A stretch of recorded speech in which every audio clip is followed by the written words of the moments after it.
In this video, you will see how to make your very own almond milk. You soak the almonds overnight. I am sweetening mine with organic maple syrup and organic vanilla, and then later you see that I add some nutmeg.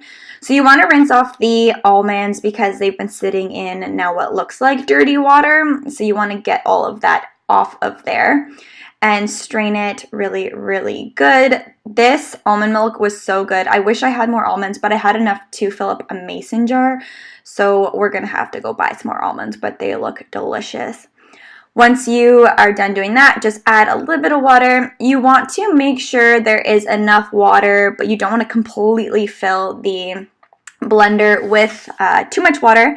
So once you put in the water in there, I added my maple syrup. You can also use dates to sweeten your maple syrup or to sweeten your almond milk, which I would almost probably try that to see what of a difference that it makes, but I love maple syrup, so that's what we used. And then I've honestly never used vanilla, but I tried it in this and it was so good. I actually think I might start adding vanilla to my oatmeal because it was delicious. After that, put the top on and start blending and look at it. Like, oh my gosh, I just think that is so amazing. Literally, almonds are turning into milk just like that, so quick. It looks so beautiful.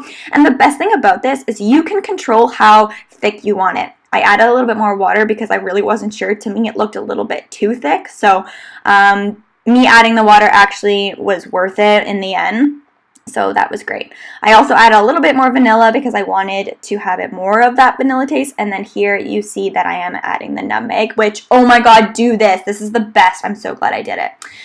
Now the nutmeg I did buy at Superstore in the organic section to buy all the nut milks. That's where you can get it. You can also use a cheesecloth, which are bigger. You could probably get more of your money's worth out of it because, as you will soon see here, this bag is reusable. You can wash it. It is great if it didn't have a hole in it.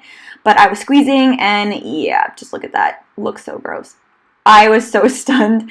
But yeah, so this bag, I probably would go buy another one. And I don't know, maybe look over it first, but it was honestly great, and the fact that you can wash it and reuse it would honestly save you so much money. Cheesecloths are great, but I find them kind of hard to work with.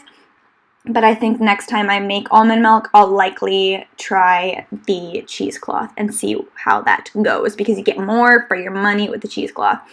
I also will mention when you're making this milk, don't pour all of the milk in the bag all at once. Do it half and then the other half. I obviously did way too much the first time, but if you do that, you'll get more out of each batch if you do it half and half.